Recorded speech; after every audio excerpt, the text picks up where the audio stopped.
are the absolute worst things every Ghost-Type Pokemon has done.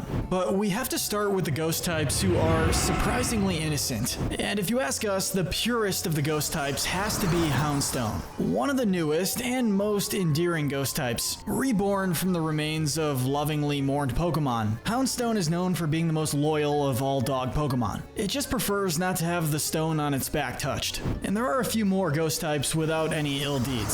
Sensu-style Oricorio and Skeledirge are both Pokemon who, on top of being innocent of any real wrongdoing, are known for their habits of being peacemakers in the wild. And then we have Golett, a little golem-type guy who enjoys hard work. And finally, there's Decidueye, a Pokemon that could definitely do some shady stuff if it wanted to, with aim that can hit a pebble from a long distance within seconds. But I guess the worst thing that Decidueye has done was destroying Professor Kukui's roof in the Pokemon manga, though Kukui was the one testing its attacks. Now, the next bunch is also well-meaning, but they're innocent with disturbing tendencies. Starting with Greavard, essentially the puppy version of Houndstone. But while he's certainly a good boy, he's not always a smart boy, sometimes having a tendency to unwittingly drain its companion's life energy. While it's not morally any worse than a dog peeing on the carpet, it has the potential to be way more destructive.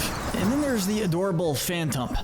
I mean, seriously, it looks like you put Kirby and Groot in a blender. The only bad thing it does is accidentally getting people lost while trying to make friends. Since its cries sound like lost children, a lot of people would follow it thinking something was wrong. Tragically, Phantump is just trying to innocently make friends as it's made of the soul of a child who got lost in the woods and died. Yeah, that's actual Pokemon lore. Less of a specific bad deed and more like a potential pattern of evil.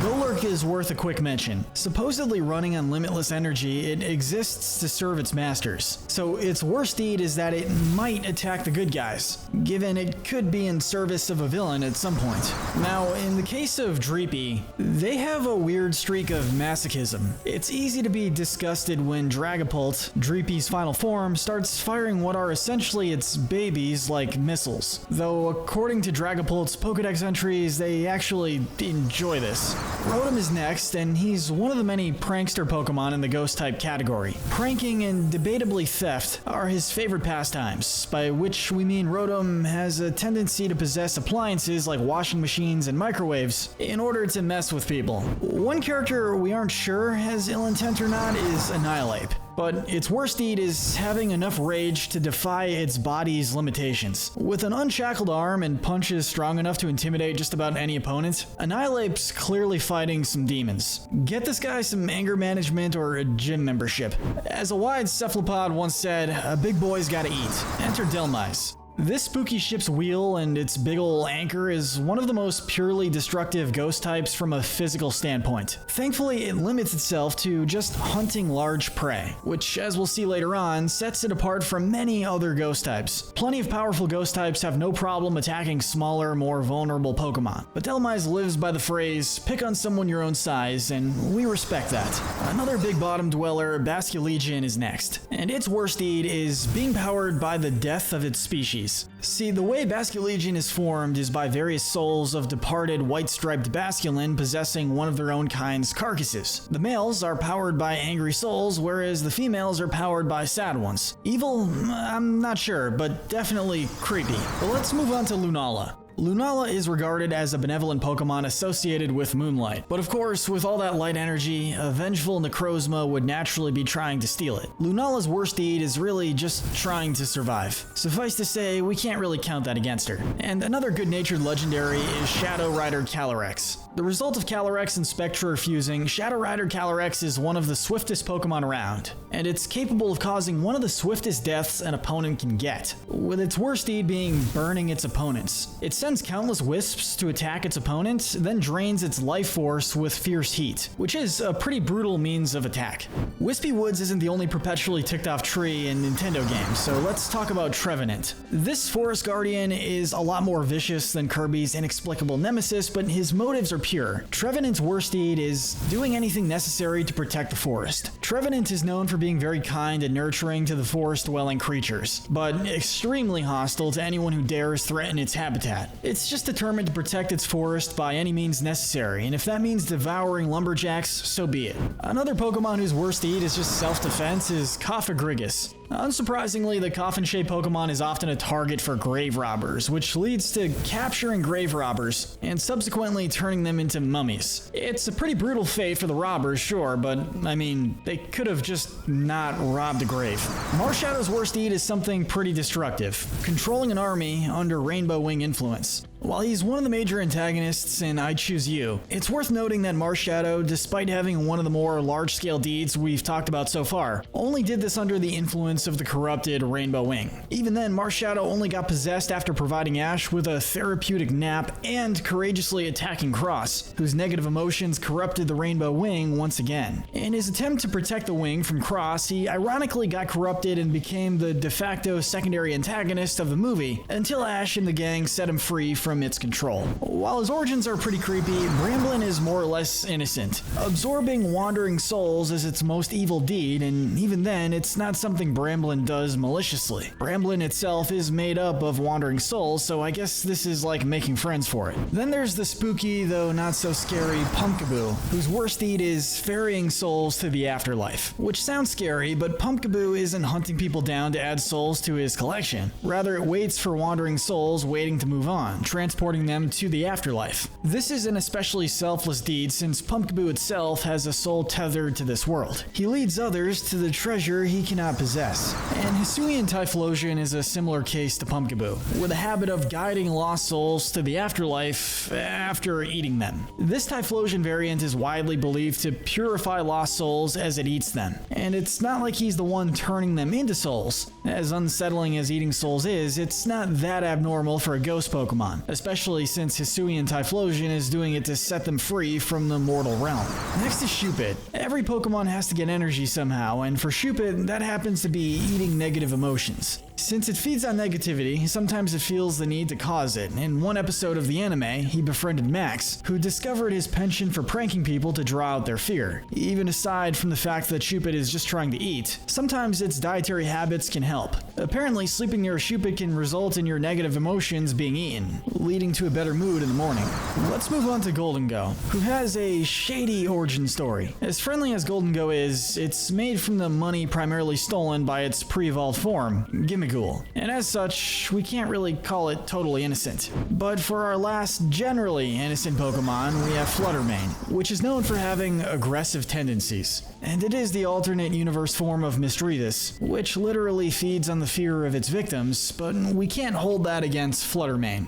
But let's talk about the Ghost-Type Pokemon with morally gray deeds. You dropped Yamask. No, really, Yamask. You dropped Yamask. And that's a bad thing because Yamasks are very attached to their masks. They're a sign of a past life they can't quite remember, after all. When the Nakreen City Museum put its mask on display, it's no surprise that Yamask caused a ruckus in the museum, though it backed off pretty quickly once Ash and the gang returned it. Let's talk about Frillish. These elegant Pokemon are essentially carnivorous jellyfish, and of course this means they have to attack prey sometimes in order to eat. But their worst deed is dragging foes to the depths of the ocean, and while it's not explicitly stated, we wouldn't be surprised if humans and small Pokemon were on the menu. Next, one of the strangest Pokemon on the list. Galarian Corsola are essentially the Pokemon equivalent of bleached coral, the ghostly result of pollution and downfall in oceans. Their worst deed is cursing and absorbing life energy in self-defense, though it's generally only done to attackers. And right after its Galarian evolution, we have Corsola, with a basically identical worst deed of absorbing spirit energy. While Corsola seems to be more aware of its actions than a Galarian Corsola, it does still primarily absorb spirit energy in self-defense.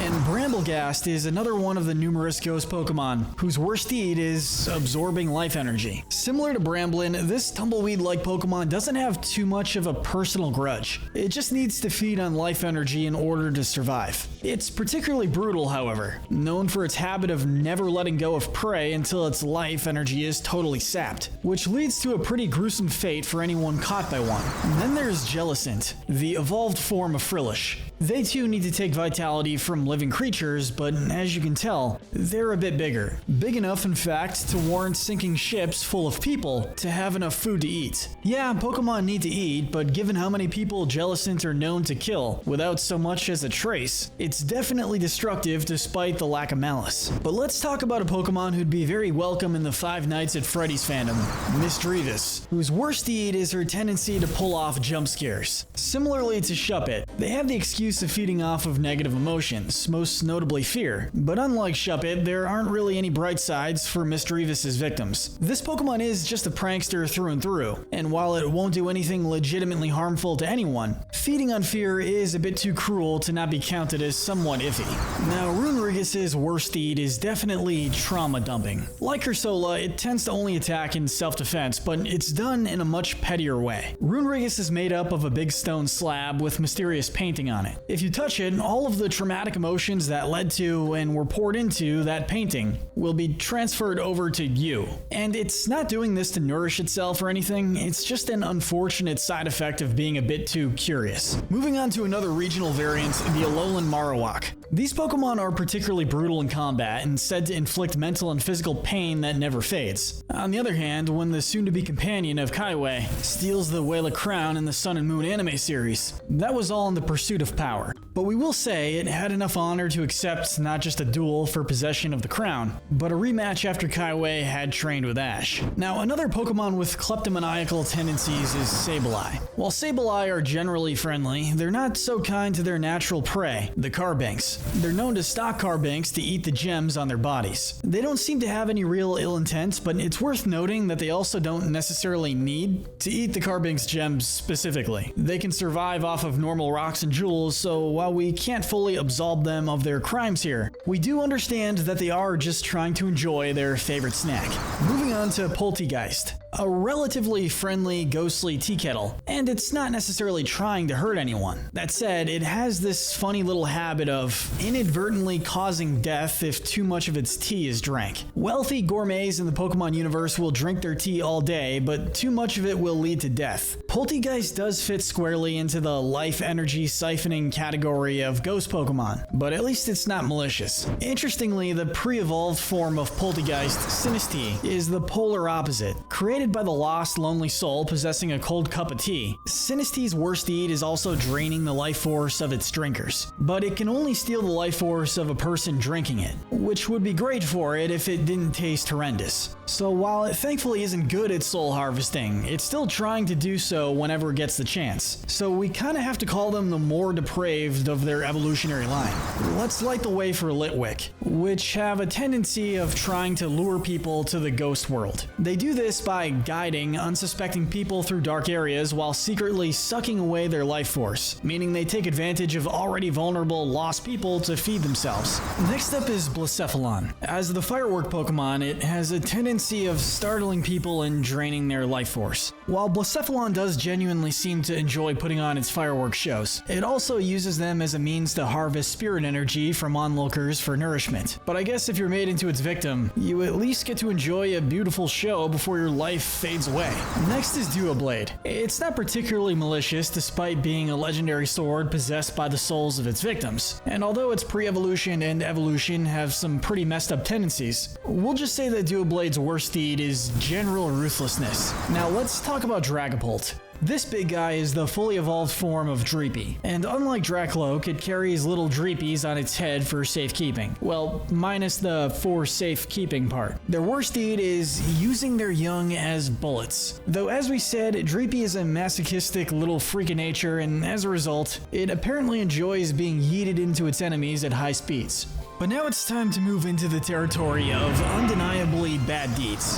Dracloak, at first glance, is one of the most good-natured ghost Pokemon. It's known as the caretaker Pokemon due to its constant dotting of the Dreepy that rides on its head. But what happens when they get empty nest syndrome? Well, for Dracloak, that answer is substitute child abduction. Yeah, when it can't find its Dreepy, it will abduct whatever small Pokemon it can care for. Now let's quickly talk about Drifblim. Often used as a means of transportation evolution. It is guilty of indirectly abducting numerous people due to its aimless wandering. It may not be malicious, but there are all sorts of gruesome ways someone could meet their end with a Drifblim. And then there's its pre-evolved form, Drifloon. Its worst deed is child abduction, though again, it's not out of malice. It just wants to make friends and extends its Velcro-like hands for kids to grab. Unfortunately, it tends to be pretty bad at letting go, often carrying children off to the sky. Best case scenario, a free ride. Worst case scenario, a long fall to the ground. Now let's talk about the most questionable mode of self-defense so far, honage. Its worst deed is possession and soul absorption. More specifically, when someone dares to grab Honage's hilt, it can possess and even kill them. This habit can even be used by its trainer to do some sinister deeds, like in the Pokemon Adventures manga, where Celosia used hers to possess Shauna, a young kid. Lampent is up next. As Litwick's first evolution, it often helps lead Litwicks in bringing people and Pokemon to the Ghost World, with one prominent example being the anime episode Scare at Litwick Manor. But Lampent goes further than slowly, trickily absorbing life energy. It also has a habit of harvesting souls near death. It'll wait outside the hospitals and homes of sick dying people to harvest their dying souls. And it's such a common habit that many regard Lampent as a sign of imminent death. It might be surprising to see Shedinja so low on this list, but it does have one notable moment of malice in the Pokemon Adventures manga, nearly drowning Watson. Watson is a gym leader with a love for electric Pokemon, but even he has a hard time when Amber's Nincada evolves into a Ninjask. Watson manages to defeat the foe, only to be knocked into the ocean from behind by Shedinja, basically sending an old man to what may have been his death had a friendly Wailord not been there to help. But let's move on to Dusclops. Dusclops has a reputation for never letting prey escape its clutches, which was almost bad news for Wally in the Pokemon Adventures manga. Dusclops' worst deed was nearly killing Wally and Trico by absorbing it into its black hole. Had Trico not evolved at just the right moment, Dusclops would have outright killed this kid and his pet. While it's technically done as a means of gaining sustenance, Sinistcha's dietary habits are pretty depraved to say the least. Deceiving people to drain their life force is basically the same thing Sinistea tried to do, but Sinistcha is a lot more aggressive about it. It will wander the city streets looking for gullible victims, and if it can't find anyone curious enough to take a sip, it'll just splash some life force draining tea on them. Although nowhere near as disturbing as its evolutions, Ghastly isn't fully innocent either. Most of its worst deeds boil down to pranking, but that includes one particularly disturbing instance: possessing dead Pokemon. For this entry, we're once again looking at the Pokemon Adventures manga, more specifically the chapter That Awful Arbok, where we see Ghastly possessing various dead Pokemon in the Pokemon Tower, creating what was basically a Pokemon zombie apocalypse, though it's worth noting that Ghastly wasn't acting fully on its own volition, but rather under its trainer Koga.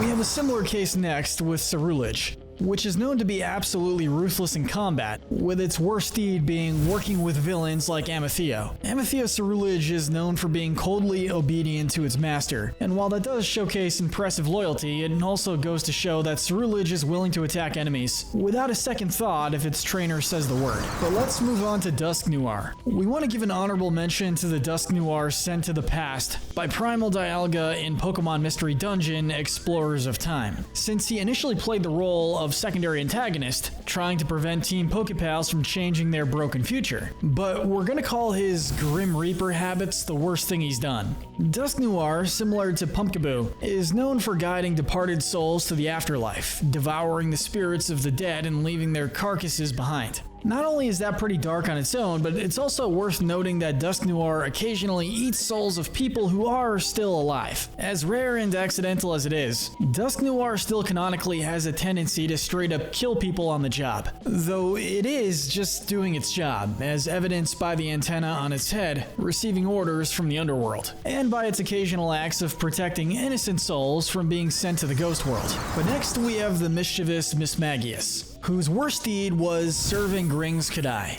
Mismagius is already known for having some pretty terrifying cursing power, capable of inflicting headaches or nightmarish illusions, but its most memorably malicious deed was in Zoroark Master of Illusions, where it helped its master, Grings Kadai, almost regain his ability to see into the future, which would have had disastrous consequences. Now we get to Sinistcha's more cutthroat counterpart, Poltergeist. the most cunning of all the drink-themed Pokemon, which I have to say there are more of those than you would think. Poisoning food is one of its favorite methods of life force draining, which makes it not only the most discreet killer in this oddly specific branch of Pokemon, but probably the most effective. Now we get to Hisuian Zorua. It's no surprise that a Pokemon made of the souls of its own dead kind has a lot of pent-up resentment, and tends to use its resentment against victims. Hisuian Zorua may look kinda cute, but they're prone to terrorizing people and Pokemon alike with illusions, then feasting on all that negative energy to gain strength, which it then uses to fight opponents and vent its frustrations. It's a tragic cycle of resentment leading to more resentment, which may be a good lesson to take from it. But on that note, let's talk about Hisuian Zoroark.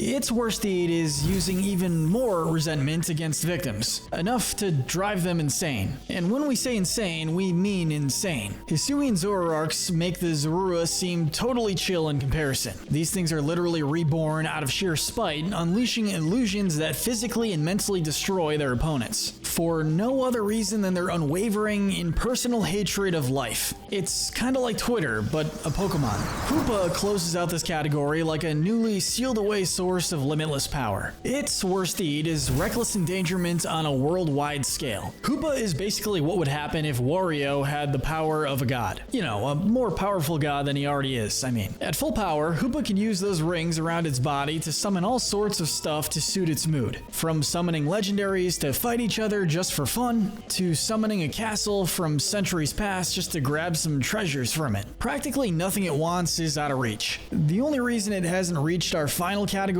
is that despite the scale of its actions, it doesn't seem to be truly malicious, just very greedy and hedonistic. But with that said, that brings us to our final category. These Ghost-Type Pokemon have committed truly evil deeds. And let's start with Duskull. This Pokemon has a reputation for terrorizing bad children. Sure, it's not exactly a Grim Reaper level threat, but it's nowhere near pure either. Disobedient or not, no child deserves to be supernaturally terrorized and abducted. I like to think we can all agree on that. And Duskull has been described as actually enjoying the cries of children, making it particularly sadistic. Spectrier, unlike its noble rider, is a bully through and through. Its worst deed is being the proud tyrant of Crown Tundra, ruling the Pokemon there with a ghostly, hoof. Spectrier is extremely territorial and will attack anyone, human or Pokemon, who tries entering its domain. It's a swift bringer of injustice, and that's a pretty black and white type of evil. But we don't think it quite meets the standard of evil some of these other Pokemon have reached. For example of that evil, look no further than the vicious Chandelure. These guys may look relatively harmless, but like their pre-evolved forms, they feed off their victims' life energy. Unlike even Lampent, who at least had the decency to target people who were already dying, Chandelure is known for maliciously hunting down victims to absorb their life energy. While it is technically doing this to eat, it has by far the most cutthroat attitude of its evolutionary line.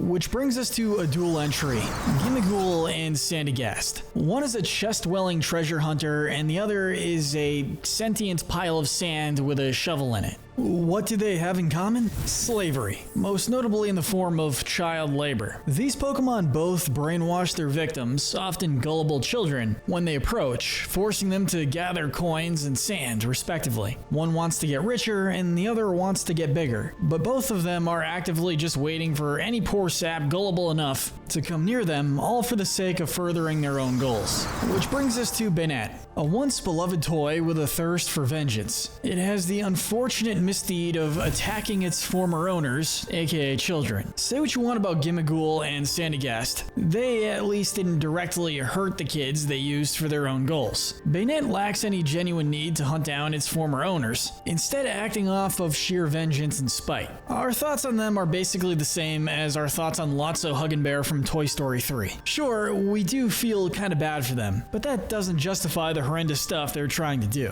And now we get to some larger scale misdeeds. Aegislash lands just outside of our top 10, but not for a lack of trying. Its worst deed is mass tyranny and slavery. This Pokemon's whole thing is judging its users based on whether they're worthy or not. If a user is unworthy, Aegislash can drain their life energy, but if they are worthy, they can ensure prosperity. They can also ensure that the kingdom is built and maintained exactly how Aegislash wants it to be, and if that takes force, so be it. Now, kicking off our top 10 is Spiritomb, who was somehow both easy and really tough to place. Being that Spiritomb is essentially a rock filled with punished souls, it possesses people to do evil on a regular basis, with even Ash becoming victim to this on one occasion. While Spiritomb is responsible for some heavy-duty destruction, it's worth noting that its vessel will go on a rampage if any of its souls go missing. Another Pokemon Ash has been on the wrong end of is Palossand. It's crazy how Pokemon can have undead children and ghouls be totally nice, but the sentient sandcastle is constantly trying to brutally absorb small creatures. If you're unlucky enough to get caught by a Palossand, you can expect your life to ebb away for the sake of its ever-increasing hunger for souls. But at least Palossand has the decency to gather its own sand.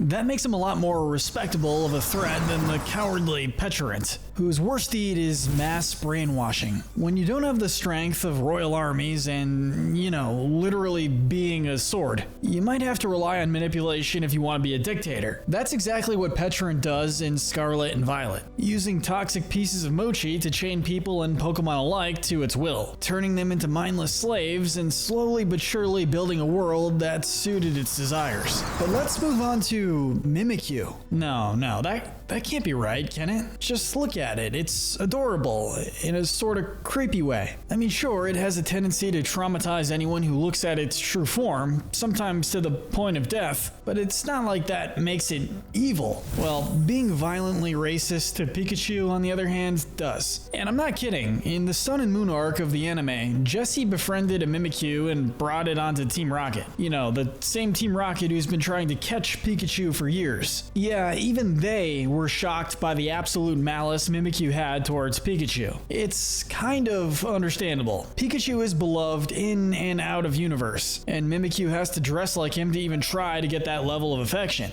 But it doesn't justify violently assaulting Pikachu almost any time it encounters him. Nor does it justify having hate speech so terrifying that Meowth utterly refuses to translate it. Now this is where things get really difficult to order. Just outside the top 5 is Gourgeist. While Gourgeist is certainly the Pokemon with the least large-scale villainy remaining, its worst deed is one of the most vicious and personal: torture and sadism. Unlike Pumpkaboo, a docile Pokemon who just wants to help lost souls to the afterlife, Gourgeist is known for attacking any and every living being it can get its thorns on, and takes sick pleasure in watching them struggle in pain. And if you think that's a creepy hobby, you aren't ready for Frostlass, with the particularly disgusting deed of frozen flesh collecting. If Frostlass stopped at simply freezing humans and Pokemon, then eating their frozen souls as a special treat, she'd still be in this category without a doubt, but not quite so low. It's what it does after getting sustenance that really lands her near the bottom of our list, displaying the frozen corpses of her victims in secret. That little detail speaks volumes. She does this secretly, which implies that she knows it's screwed up and doesn't want others to see it. If it's any consolation, Frostlass, I definitely don't want to see your collection, but we do want to see you behind bars. Now, surprisingly missing out on the podium of evil, we have Gengar. In almost everything this guy does is evil, honestly. We could talk about the one in the Mystery Dungeon series who gaslights a town into believing you're the cause of a curse, making you the town pariah in the process. But we think his habit of serial murder is worse. There's really no gray area to Gengar. Its Pokédex entries do everything short of blatantly telling you that these guys are mass murderers. Sun's Pokédex entry just straight up tells you give up, which, that's somehow even more ominous than telling me that it's about to kill me. We also have to mention Mega Gengar, who uses its gaping black hole mouth to upgrade from mass murder to interdimensional homicide. You know you're talking about a serious criminal when you have to start making up crimes to fit its record. And it's theorized that Gigantamax Gengar's mouth is a portal to the afterlife or even hell, with the Pokédex stating it lays traps hoping to steal the lives of those it catches. If you stand in in front of its mouth, you'll hear your loved one's voices calling out to you. Now this might surprise some, but our bronze medal for most evil deed doesn't go to Gengar, but to its pre-evolution, Haunter, whose worst deed is good old-fashioned soul harvesting. And I know this might seem like a weird choice. It's not like we haven't talked about like 30 Pokemon who harvest souls already. What makes Haunter so special compared to them? Well, let's take a journey to the manga called The Electric Tale of Pikachu. Here, we meet a particularly monstrous Haunter known as the Black Fog, who, being revered for years as a god, got a big enough head to start viciously eating the souls of any Pokemon or people in the vicinity. It's vicious, gluttonous, and downright terrifying, with no qualms about making prey out of anything that even breathes in its presence. Unsurprisingly, the top two most evil deeds in Ghost Pokemon history are both committed by villainous legendaries, and the silver medal most evil deed goes to Giratina, whose worst deed was driving its former friends insane. And really, that's just the most personal of Giratina's sins. It's also guilty of mass murder by proxy, since after being banished by Arceus for its violent tendencies, it created space-time rifts that indirectly got a lot of people killed. But more importantly to Giratina's plan, it also drove Palkia and Dialga insane, which drove Arceus out from hiding so Giratina could enact his revenge scheme. He essentially used both Palkia and Dialga as pawns in a petty revenge scheme that he never would have come up with if he wasn't every bit as violent as Arceus thought he was.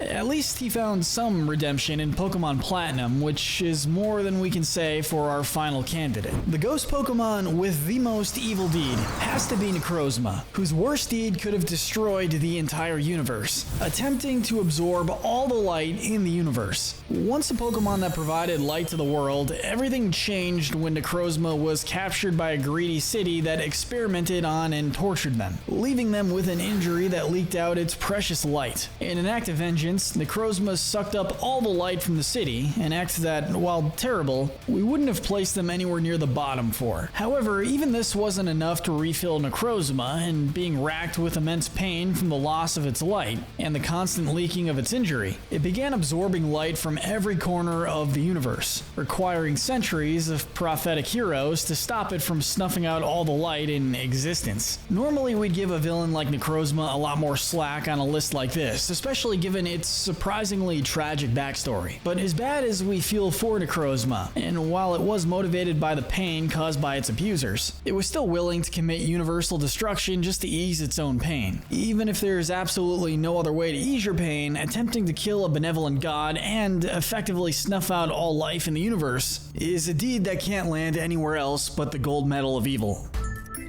From ghouls and spirits to long-legged beasts and things that go bump in the night, spooky ghosts are a multicultural lore that has been around for thousands of years, and Pokemon are no exception, having tons of ghost types, ranging from Pokemon helping lost spirits pass through to the afterlife, to Pokemon either trying to curse or kill others. There is a wide spectrum of entities, but which of these ghost-type Pokemon would you be happy to have as a spectral house guest, and which ones would have you looking for a paranormal investigator? I'm Kyle with Binge, and this is Ghost-Type Pokemon Good to Evil.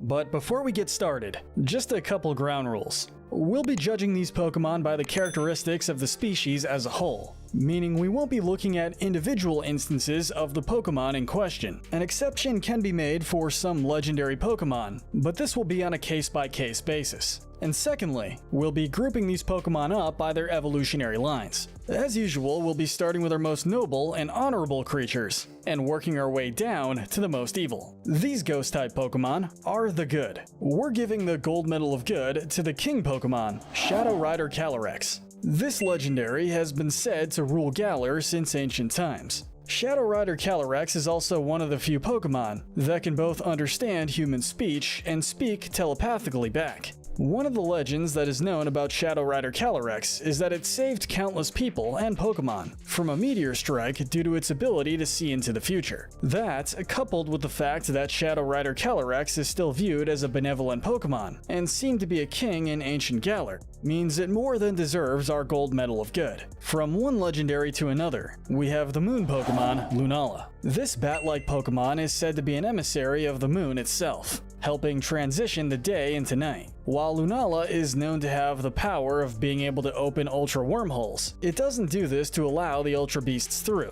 but just because Lunala is said to live in their world as well. If we look at the series, Pokemon Evolutions, Lunala is also an extremely powerful Pokemon in battle, nearly defeating the strongest Ultra Beast, Necrozma, since Necrozma is the biggest threat to the Alola region. Plus the fact that Lunala is held in high regard by the residents of Alola, it more than deserves our Silver Medal of Good. The Bronze Medal of Good is going to the Elder Tree Pokemon, the Trevenant line. Okay, so let's get this out of the way now. Some of Phantom's Pokédex entries are some of the saddest and darkest in the entire Pokemon universe. A tree stump possessed by the soul of a child that passed away in a forest, becoming a Pokemon. That is pretty dark, and while it is messed up, it's more sad than anything and definitely not evil. Phantom basically acts as a normal good-natured kid, albeit as a sentient piece of wood. Actually, it's Trevenant that lets the Elder Tree Pokemon claim our Bronze Medal of Good. They're said to control the forest where they live, acting as a guardian of sorts, both to the plants and the Pokemon that also call the forest home. If someone harms the forest, Trevenant is said to curse them, but since it only does this to those who are willingly hurting the forest, we see Trevenant in the role of a guardian. A pretty recent addition to the Pokemon universe is up next. The Ghost Flame Pokemon, Hisuian Typhlosion. Compared to its Johto counterpart, the Typhlosion of Hisui are known to be very calm and relaxed. In addition to their peaceful nature, Hisuian Typhlosion are said to be looking for lost souls while staring off into the distance. And while they do eat the souls, it doesn't do this to capture them. Instead, the Hisuian Typhlosion's flames purify the lost souls of those it eats, before releasing them from the flames encircling its neck and helping guide them into the afterlife. Here's hoping this regional variant makes more appearances down the line, helping more lost spirits along the way. Next is the stealth Pokemon, the Dragapult line. To be honest, we don't have too much to go on where the Dragapult line is concerned. What we do know though, is that Dragapult, as well as Dreepy and Dracloak, are ghosts of an aquatic prehistoric Pokemon. These Pokemon are some of the few that are said to live in ancient times, but are not revived by a fossil. The Dragapult line is shown to be very close as well, with Dreepy preferring to stay on top of Dracloak's head, or in the holes of the sides of Dragapult's head. While Dragapult launches Dreepy at high speeds towards its opponents, it's believed that Dreepy greatly enjoys this. Also, if Dracloak loses the Dreepy that rides on its head, it will look for it until they find the missing Pokemon.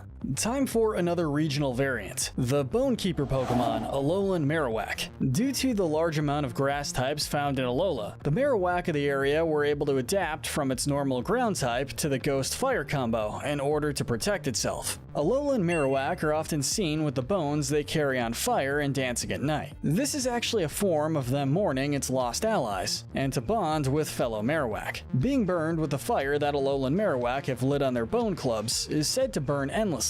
Even water won't relieve the pain. And as awful as that sounds, it's not like Alolan Marowak are going out of their way to do this, and we admire how close-knit they are. The second legendary in this category is up next, the Mischief Pokemon, Hoopa. Much like another Pokemon on our list, before Hoopa transforms into its way more aggressive and evil Unbound form, Hoopa is actually more or less just a mischievous Pokemon. It's seen using the hoops that it can summon as a way to steal food and to play lighthearted pranks. Even when Hoopa interacts with others, it's seen as being a kind Pokemon and really doesn't have any malicious intent. It's even been seen using its powers in order to save those in danger at times, and fights to protect them no matter what. If you like spellcasting, you'll probably be looking for the magical Pokemon, the Mismagius line. If we're being honest here, both Misdreavus and Mismagius get a bad reputation that isn't all that deserved. Yeah, both enjoy appearing randomly to spook unwary people and Pokemon, and with Mismagius alone being said to only be interested in casting curses onto others, you might think that these two would be placed a lot lower. But it simply is not true that Mismagius is only interested in causing curses to happen. It's also been said that these Pokemon have created spells that bring about happiness or even love. on rare occasions. It is kind of impossible to say what kind of spell these Pokemon chose to cast though. The Mismagius line also has the lesser known reputation of being able to ward off misfortune towards its trainers. Cursing people is definitely awful, but seeing how helpful Misdrevius and Mismagius can be, albeit on a whim,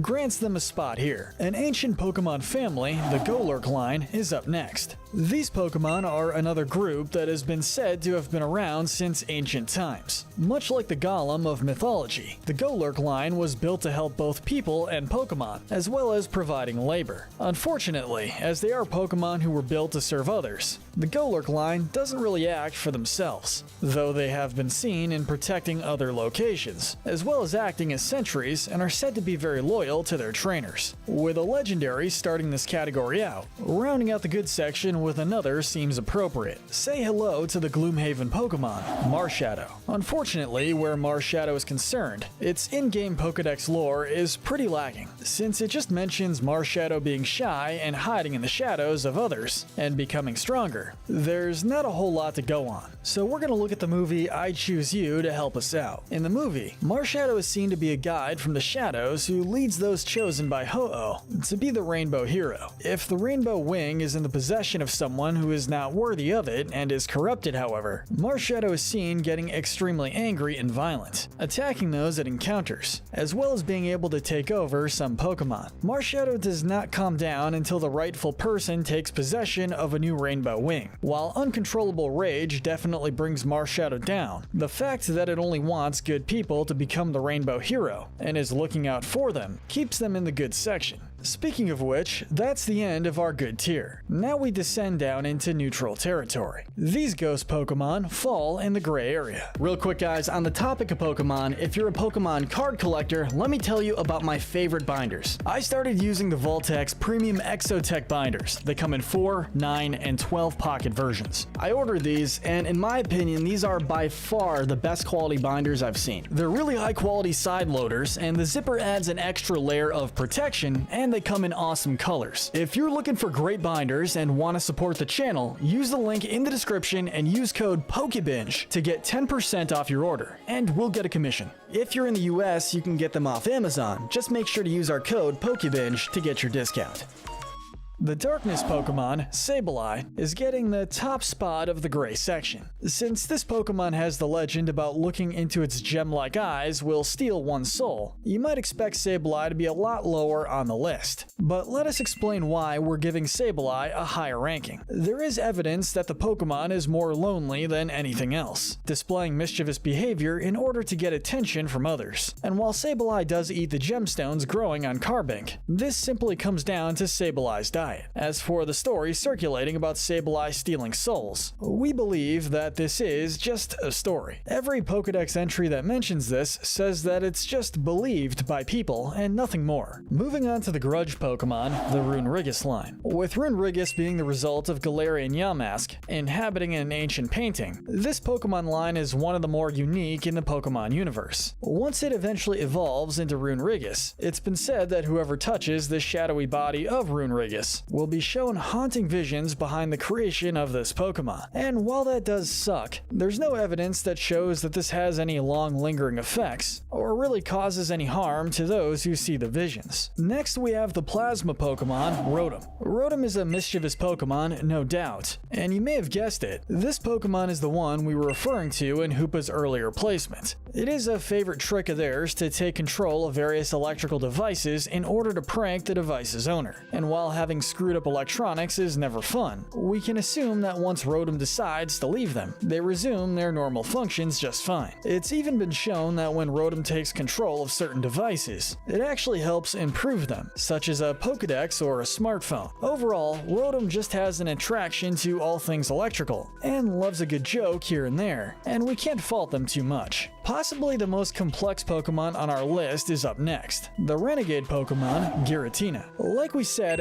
Giratina is a little hard to place on the good to evil spectrum. This Pokemon is said to have been banished to the Distortion World as a result of its extremely violent behavior, and in the movies Giratina appears in, it does have this behavior, though it's only due to its home world becoming polluted. Thankfully though, its rage is finally calmed, and it reverts back to its calm behavior. Giratina has also been shown to be kind to weaker individuals as well as those with no negative intentions, and it's also been shown to be fine with those entering its homeworld, as long as they pose no threat. Like Marshadow, Giratina's biggest flaw is its temper, but we also understand its anger. Our final starter Pokemon is up next, the Arrow Quill Pokemon, Decidueye. This owl-like Pokemon is said to constantly have a cool and calm demeanor. Decidueye's main skill is their ability of being a master archer, being able to knock and fire its arrows in a tenth of a second with amazing precision. When Decidueye are pursuing those it wishes to shoot its arrows at, they're also known to be able to seemingly disappear before firing its arrow at the target.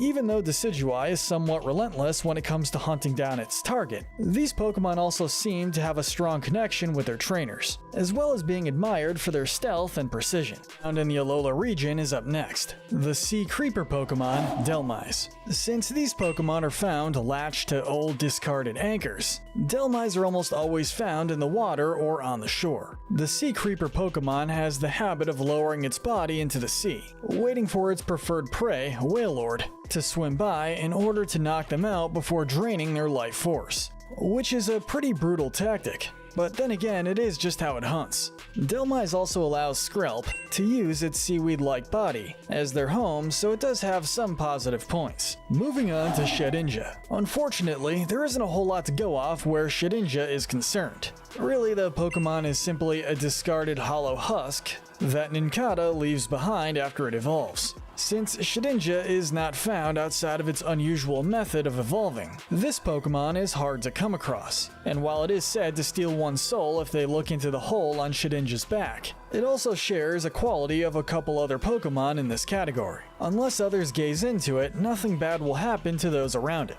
Our Pikachu cosplay entry, Mimikyu, is up next. Being universally beloved is kind of an understandable, if absolutely unattainable goal. But that's the reason why Mimikyu has the habit of using the cloth it uses to cover its body in order to resemble Pikachu. That said, unlike the mascot of the Pokemon franchise, Mimikyu has a much darker side to it. If its disguise gets broken, it's been said to hunt down whoever broke it in order to make them pay. Many have been cursed, which is the best case scenario, and others have died.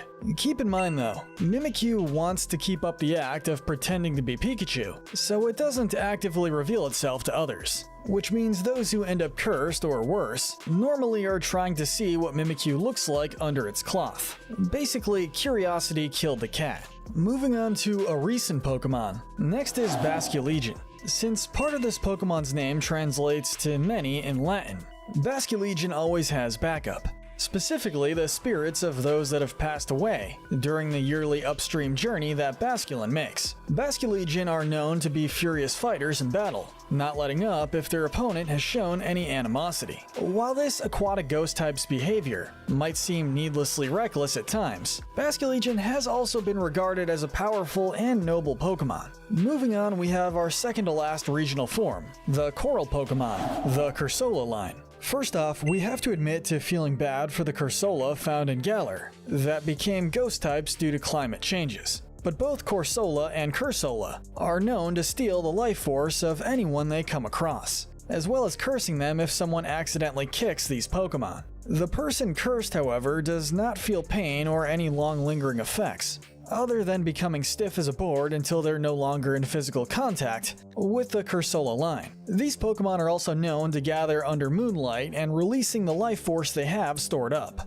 but nobody knows where that released energy ends up. And rounding out our gray area, we're giving our next slot to the spiteful fox Pokemon, the Hisuian Zoroark line. Unlike their Unova counterparts, this regional variant of Zoroark are known for being much more aggressive and violent, while they still have the ability of creating illusions at will. Those that Hisuian Zoroark create are full of spite and often used to scare those around it, and can even induce madness in those who see it. While in combat, these Pokemon are said to fight so fiercely that even their own attacks damage Zoroark's body, and they'll continue until their opponent is defeated. With that said, the Hisuian Zoroark line are known to have some good qualities about them. The adult Zoroark are seen to care deeply for the young, and if someone is lucky enough to earn their trust, the Hisuian Zoroark line are invaluable allies and friends. Finally, we get to the Ghost-Type Pokémon who will either have you looking up your local Ghostbusters chapter, or at the very least, sleeping with the light on. These Ghost-Type Pokémon are the bad and the evil. Starting out this category, we have the Dance Pokémon, Sensu form Oricorio. While Oricorio are in this form, their calm and quiet demeanor stands out against the Pokemon's much more vibrant and expressive forms.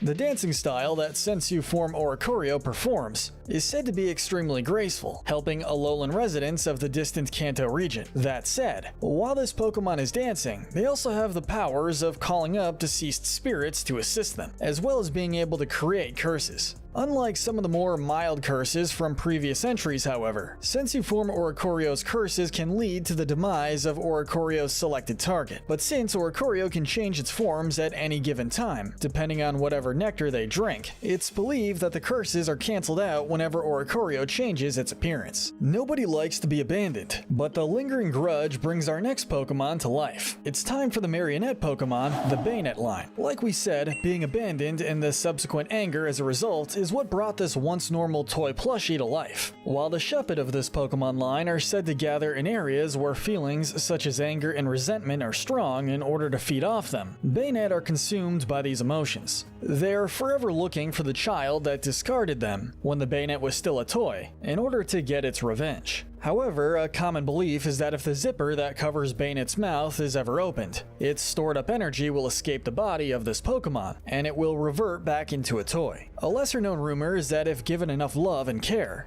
the Bayonet line will also return into a plushie once again. Hopefully one day it will get the loving environment it so clearly yearns for. Moving on to the Drifblim line. Drifloon and Drifblim are often seen floating on currents of wind, but since they can't control where they travel, these Pokemon tend to have a melancholy aspect about them, also known as the signpost of wandering spirits, due to their inability to control where they go. Whenever someone either grabs or rides on these Pokemon though, they can be carried literally anywhere. A common belief is that if a child grabs the string attached to Drifloon's body, they'll be carried into the afterlife. Drifloon is not doing this out of any wish to be malicious. They simply want more friends. Meanwhile, if one tried to catch a ride with Drifblim, they run the risk of possibly disappearing. They don't seem to be actively trying to cause harm, but they certainly have the potential to do a lot of damage. A Pokemon created as a result of 108 spirits is next, the forbidden Pokemon, Spiritomb. Even though this Pokemon isn't particularly mobile, since it's bound to the odd keystone, Spiritomb is still able to cause plenty of trouble. While not all the spirits that join together to create Spiritomb are evil, Spiritomb has been seen as being reckless and extremely aggressive regardless. If any of the spirits that comprise Spiritomb go missing, this Pokemon will fly into a rage, attacking anything that crosses its path until the spirit returns to the odd keystone. The Coffin Pokemon, the Cofagrigus line, is up next. Okay, so we know that Yamask has another dark and sad Pokédex entry. I mean, looking at your petrified face that reminds you when you were human and crying, we can't help but feel sorry for Yamask. Once it evolves into Cofagrigus though, it seems to stop this behavior. Unlike Yamask, Cofagrigus has absolutely no memory of when it was human. Instead, they're often found in tombs, taking the role of an additional sarcophagus. If a grave robber breaks into the tomb, Cofagrigus is said to trap them inside their bodies. And it's kinda ambiguous if the grave robber ever escapes, and there are a couple Pokédex entries that mentions that some of the kidnapped people are transformed into mummies. which is really harsh. Then again, they are grave robbers. Moving on to the black tea Pokemon, the Poltegeist line. Inhabiting both teapots and teacups, these Pokemon run the risk of people accidentally drinking them. With Sinistea, this Pokemon actually wants this to happen, as it takes the opportunity to steal the drinker's life force. Though this plan is laughably bad, since the tea this Pokemon produces tastes awful, so it's always spit out immediately. With Poltegeist, it's said that the tea they produce is delicious and has no negative effects. Luckily, they also stop trying to steal the drinker's life force as well, which I guess is nice of them. Next, we have our first Ultra Beast in the category, the Fireworks Pokemon, Blacephalon. With a detachable head, bright colors, plus the fact that this Pokemon can literally explode and reform its head at will, Blacephalon is definitely one of our more unique entries. A favorite trick this Ultra Beast enjoys doing to others is to creep up behind them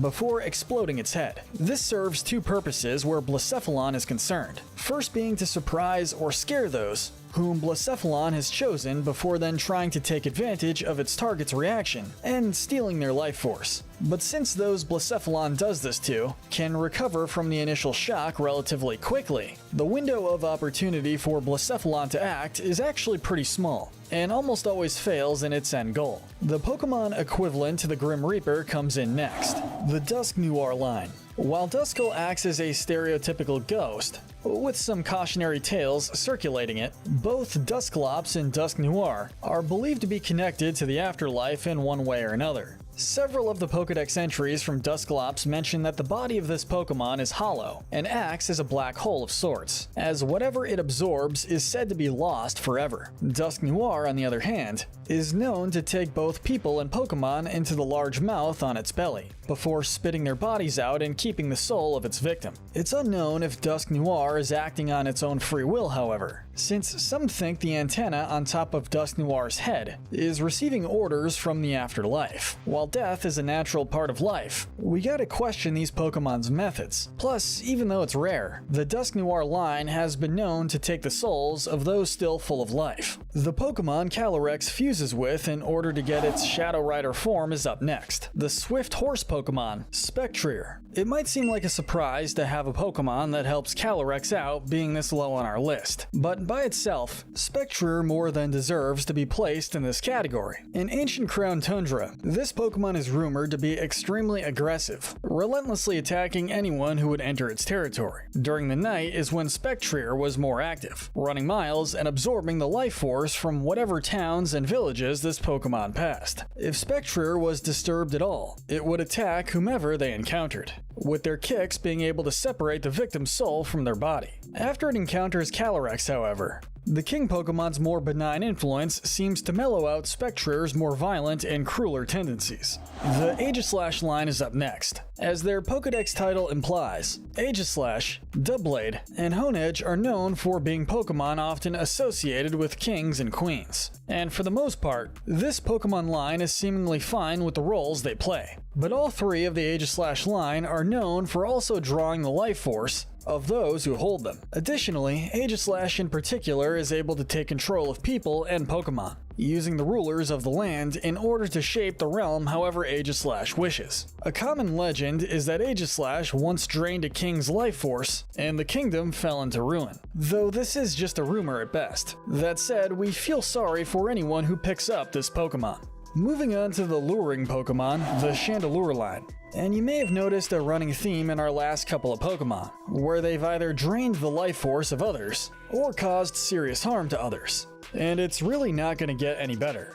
What separates the Chandelure line from others in this category is while they do steal the life force from others physically, there isn't much change to its victims. Instead, Chandelure, Lampent, and Litwick use the life force in order to increase their otherworldly fire, to ensure it keeps burning. But after those the Chandelure line targets passes away, it's said that they're doomed to forever wander the earth, unable to find their way to the afterlife. And that is a really awful fate. What saves Chandelure from falling any lower is the belief that if this Pokemon line is partnered with an experienced and worthy trainer, they are extremely loyal, also hinting that they're able to slightly curtail their darker nature a good bit. Next up, the Palisand line might make you rethink your beach plans. Despite their harmless and somewhat cute appearance, don't let Sandygast and Palisand fool you. With Sandygast, if one sticks their hand into this Pokemon's mouth, they will immediately be possessed. But rather than causing the person serious harm, Sandygast simply uses them to continuously pour sand on top of them in order to become bigger. And while having one's free will being erased is awful, Palisand is why these Pokemon rank so low. Known as the Beach Nightmare, Palisand are also capable of possessing others. But by far Palisand's worst quality is the ability of being able to grab victims before pulling them under the sand, where it sucks up their life force, and there are often said to be mounds of bones buried from the victims of Palisand, which is definitely nightmare fuel. Our next Pokemon is guaranteed to give you more than one kind of chills, because we're talking about the Snowland Pokemon, Froslass. As this Pokemon is only found in snowy landscapes and mountainy areas, they're kind of hard to come across, which is a good thing. A legend circulating about Froslass is that a woman died during a snowstorm, and her spirit lingered on, creating Froslass. Men in particular who walk through whatever area Froslass lives need to be extra careful, because not only will Froslass do her best to freeze her victims solid, she'll take their bodies home as decorations. And it isn't only the body of Froslass's victims that suffer. A favorite food of Froslass are the frozen souls of those who have lost their way in the snow. Much like her gruesome home decor preferences though, Froslass prefers men's souls, and will often pursue them relentlessly. Our final water-dwelling ghost Pokemon is next, the floating Pokemon, the Jellicent line. Fisherfolk and those who go on ships, or even use their water-type Pokemon to cross the sea, need to be wary of both Frillish and Jellicent. It's a common belief in the Pokemon universe that both of these Pokemon are the reincarnation of spirits of those who have died at sea. If any ship or person enters a body of water where Frillish and Jellicent live, both Pokemon work together in dragging their victims down to a watery grave, which, especially if you have a fear of the ocean, is terrifying. A favorite target of the Jellicent line are cruise ships, which they absorb the life force of all passengers while they proceed to drown them. Which, let's be real, is just massive in scale. So it may seem like a surprise that we're not awarding Frillish and Jellicent an evil medal, but trust us, they just barely missed landing in the bottom 3. We finally arrive at the first ever ghost Pokemon family next, the Shadow Pokemon, the Gengar line. We're giving them the Bronze Medal of Evil. While this Pokemon line is known as being a trio of tricksters, unlike the other Pokemon's entries who enjoy playing pranks, the Gengar line's pranks are much more mean-spirited. When they're not freaking out people and Pokemon with their jokes, Ghastly, Haunter, and Gengar enjoy stealing the life force of others. Though Ghastly is the Pokemon in this line where not a whole lot of info is known, though after it evolves is where things get really dark. If Haunter licks its victim, they sometimes go into violent convulsions that do not stop until they've died. Haunter also takes in the fear of those around it, and uses it to strengthen its own power. But Gengar is by far the worst.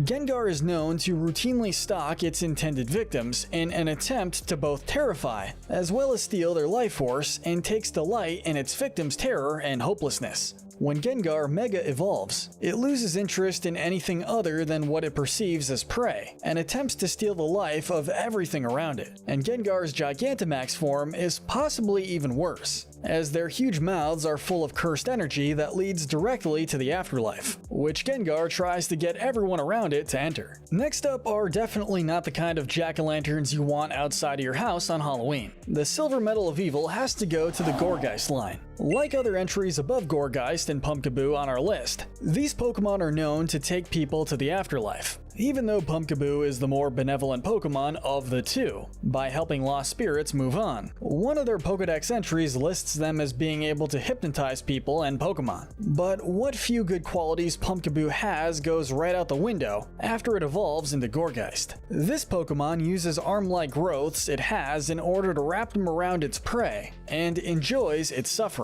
If that wasn't bad enough, Gourgeist targets anyone they come across, regardless of where they are, including their own home. After it captures their victims, Gourgeist drags their target off into the afterlife.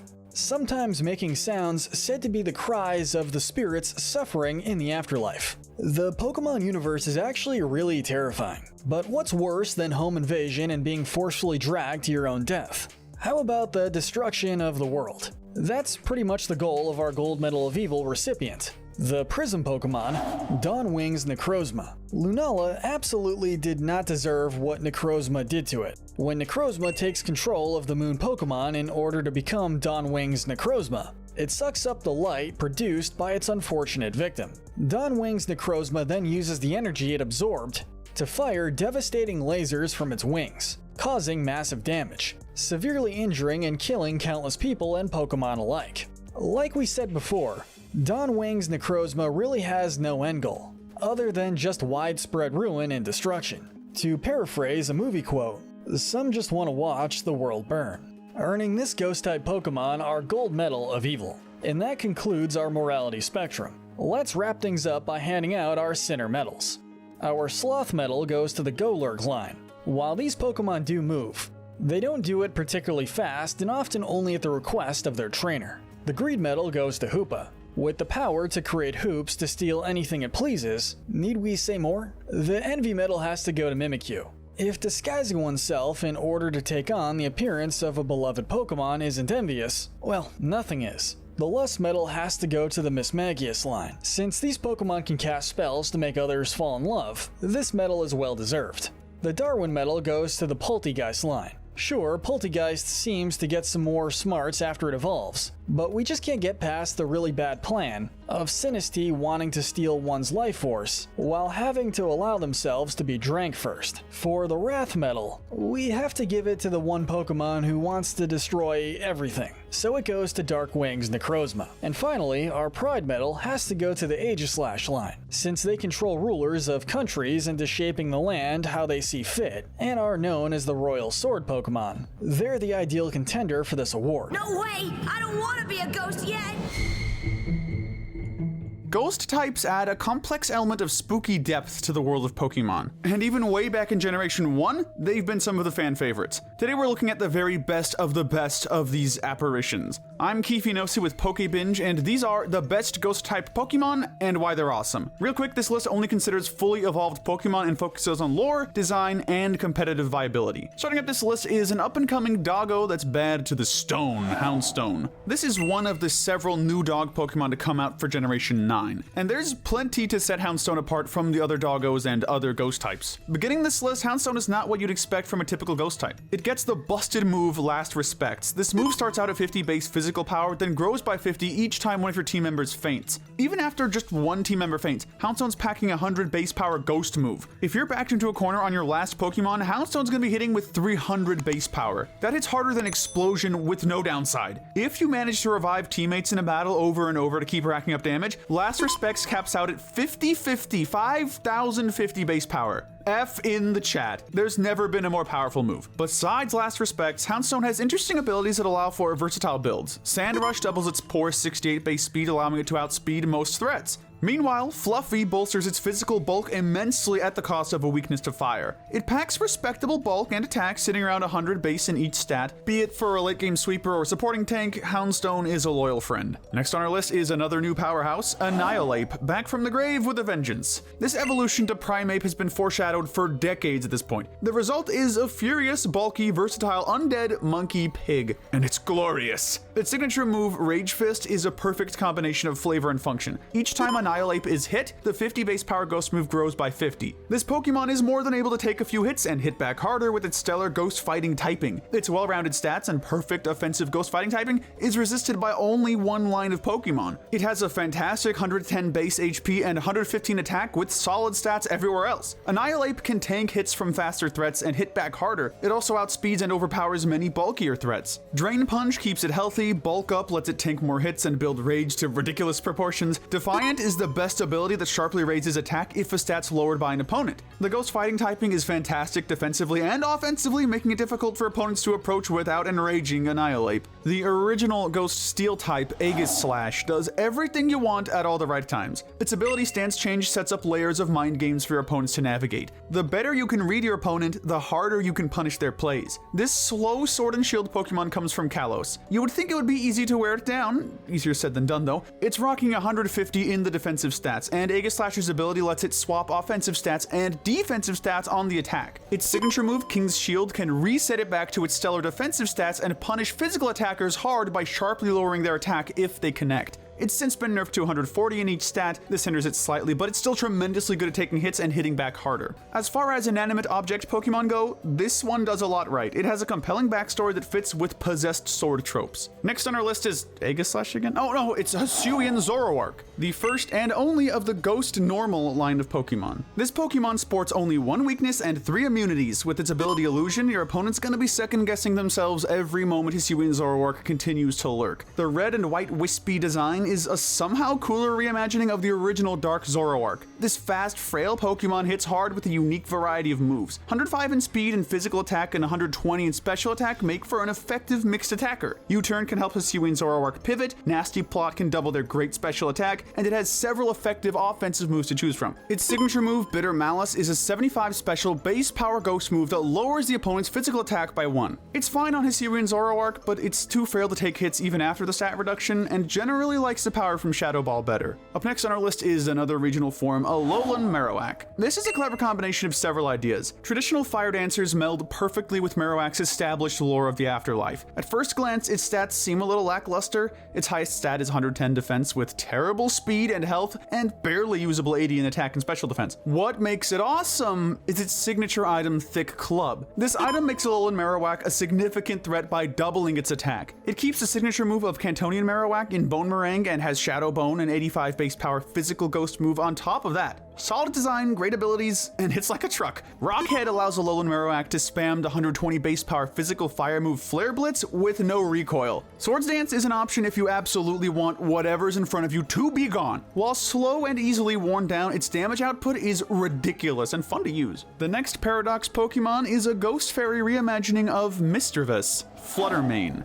Phenomenal offensive and defensive typing, a fantastic move pool, and stats to make it threaten anything. That's Fluttermane. Its ability Photosynthesis gives you another mode of versatility. If it holds booster energy or is in the sun, it gets a boost to its highest stat. This can boost its 135 base speed if you absolutely need to outspeed everything, or special attack to make its 135 special attack hit even harder. It has excellent access to coverage moves, making it incredibly difficult to wall. Power Gem, Thunderbolt, or Energy Ball can absolutely destroy matchups that can tank the neutral stab attacks. Fluttermane is surprisingly versatile. As effective as spamming Moonblast and Shadow Ball is, Fluttermane can be an effective setup sweeper or support. Calm Mind, Substitute, and Draining Kiss can greatly increase Fluttermane's longevity. Icy Wind, Taunt, Thunder Wave, and Trick Room all make for an excellent support build too. Another Pokemon with rich cultural influences, Marshadow is based on the legend of the Menehune and Night Marchers of Hawaiian culture. Menehune of Hawaiian culture are a race of dwarves said to be excellent crafters. Besides the stature, the bigger influence is the Night Marchers. Night Marchers are the spirits of Hawaiian warriors who rise from graves and the ocean. Mortals, to draw their ire or look at them directly,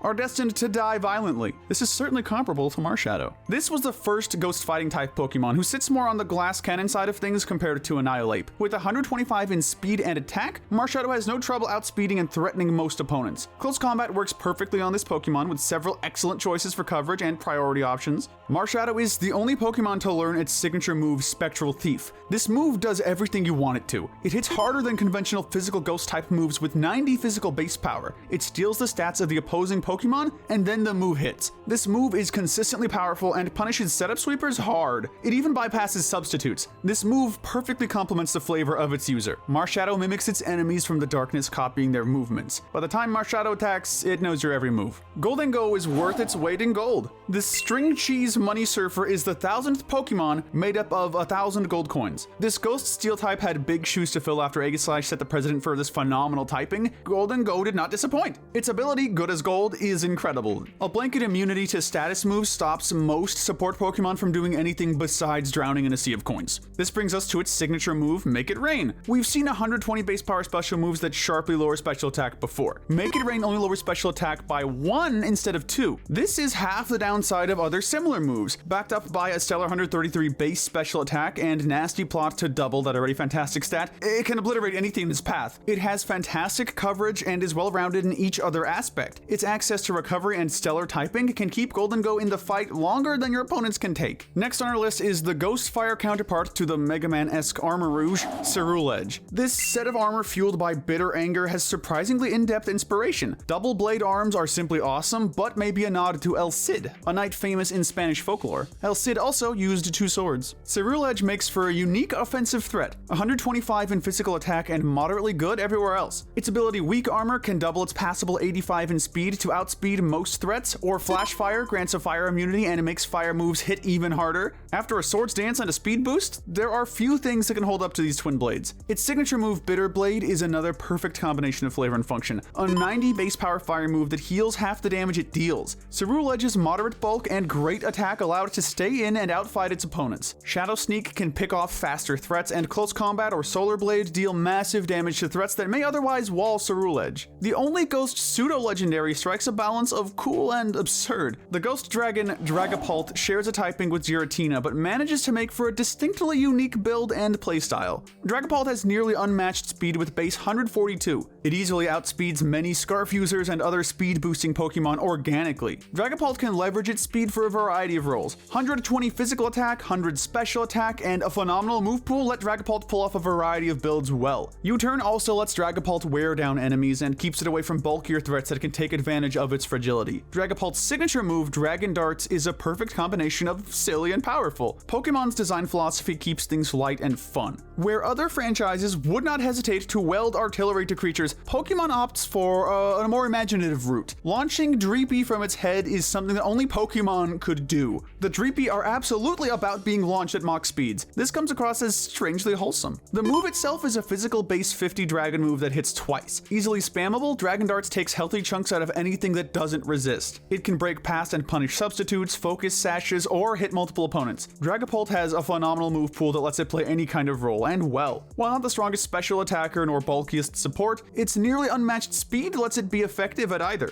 Shadow Rider Calyrex is bonkers. The ghostly speed Spectrier and High King Pokemon Calyrex make for a duo that's greater than the sum of their parts. 165 special attack, 150 speed. The rest of the stats? They don't even matter. You're going to outspeed almost everything and you're going to overwhelm almost everything. It's not enough that it hits stupidly hard though. Its signature move Astral Barrage is a 120 special base power ghost move with the downside of... oh wait, no, there's no downside. No recoil, no charge, no stat lowering, just a barrage of unyielding ghostly energy. Each half of Shadow Rider Calyrex brings their own special abilities called as one. If its special attack is not already busted, its special attack is increased by 1 stage every time to cause a Pokemon to faint. This ability also stops opponents from using berries, which prevents damage reduction or clutch healing berries. Like many Ghost-type Pokemon, Shadow Rider Calyrex is capable of several strategies outside of the simple but admittedly effective hit hard fast builds. Disable, status, support, and Leech Seed Stall are all viable on Calyrex with its easily abusable 150 base speed. The Bronze Medal for Best Ghost Type goes to the Renegade Pokemon Platinum Mascot Distortion World Ruler and Arceus Betrayer, Giratina. Giratina has excellent lore with viability to match. Giratina's lore and theories run so deep in the franchise that it could be an entire video. The design is incredible in both forms. This Pokemon sits in one of the most interesting places in Pokemon lore. As far as legendary groups go, there hasn't been a complex relationship between them before nor since. It's easy to point out this Pokemon as evil, an agent of chaos and destruction that deserves to be kept away from the rest of the universe. In a different lens, Giratina is a reluctant but essential embodiment of antimatter. Perhaps Giratina is doomed to play the villain, and plays the part well. Stats meet expectations for the villain of the Pokemon universe. Base 120 in each defensive stat backed up with fantastic defensive typing and a massive 150 in HP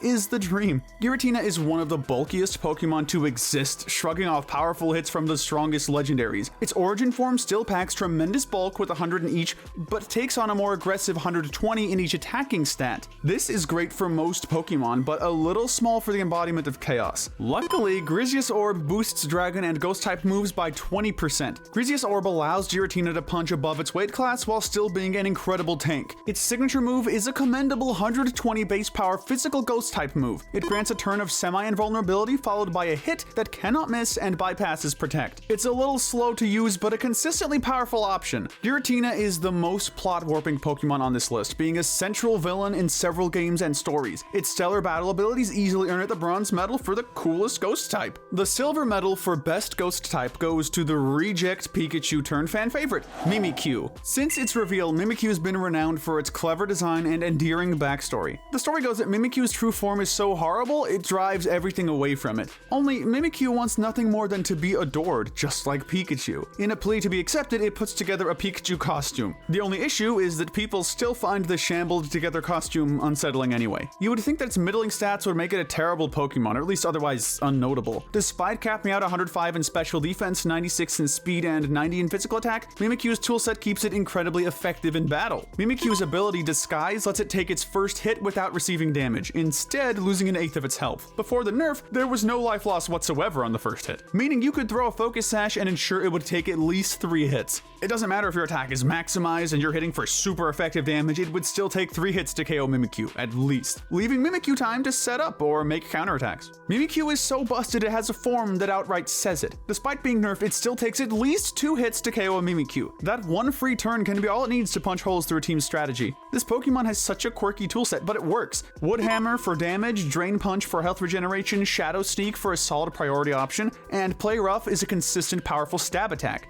Its support options are also fantastic. This Trick Room setter is almost impossible to stop and has all the status moves you could want as a support. This can stop setup sweepers in their tracks and makes revenge killing an opponent easy. Mimikyu is no stranger to setting up a sweep itself. The problem with setting up a sweep is enduring hits while you raise your stats. Mimikyu gets a free Swords Dance every time. Mimikyu offers a unique playstyle unlike other Pokemon. This first Ghost Fairy type perfectly captures the idea of a lost spirit wanting nothing more than to be adored. The best Ghost-type Pokemon is an icon. People who don't know much about Pokemon know about this #1 pick. Gengar, the Shadow Pokemon, takes the gold medal for the best Ghost-type Pokemon. I don't need to tell you why Gengar is so awesome, you already know, so that's the video. Actually no, I'll tell you. The design is simple but perfect. Since Generation 1, it's been a final stage evolution that rewarded you for trading. It had a 1-2 punch of Hypnosis and Dream Eater. While unreliable and not viable in a modern competitive battle, this is such a cool blend of flavor and function. This nightmarish ghost Pokemon feasts on the dreams of its enemies. Useless most of the time, but such a cool concept. Its stats are also fantastic. Gengar has 110 base speed, 130 special attack, but is otherwise frail. Nearly 3 decades later, it still threatens much of the game with that 130 base special attack. This first and only Ghost Poison type packs an impressive move pool. Like plenty of other Ghost types on this list, Gengar packs an excellent combination of offensive and support options. Gengar previously loved the ground immunity with Levitate, but has since gotten Cursed Body, which has a 30% chance of disabling the move of an opponent that makes contact. Combined with the moves Disable, Destiny Bond, Encore, Perish Song, and or Taunt, Gengar famously can be very slippery to deal with. Again, a perfect blend of flavor and function. This mischievous spirit can hit plenty hard, but just as easily dances circles around you, preventing you from getting a clean hit in. Gengar is an icon, and Game Freak knows it. It's the only non-starter Pokemon to receive a Mega Evolution and Gigantamax form. Gengar has been a staple of the franchise, making several important appearances in anime, spin-off games, comics, and is at the heart of several fan theories. Gengar is the perfect example of a ghost type. It lurks in shadows, silently absorbing the heat from its target. This sends chills down your spine. By the time you hear its harrowing laugh, it's already too late.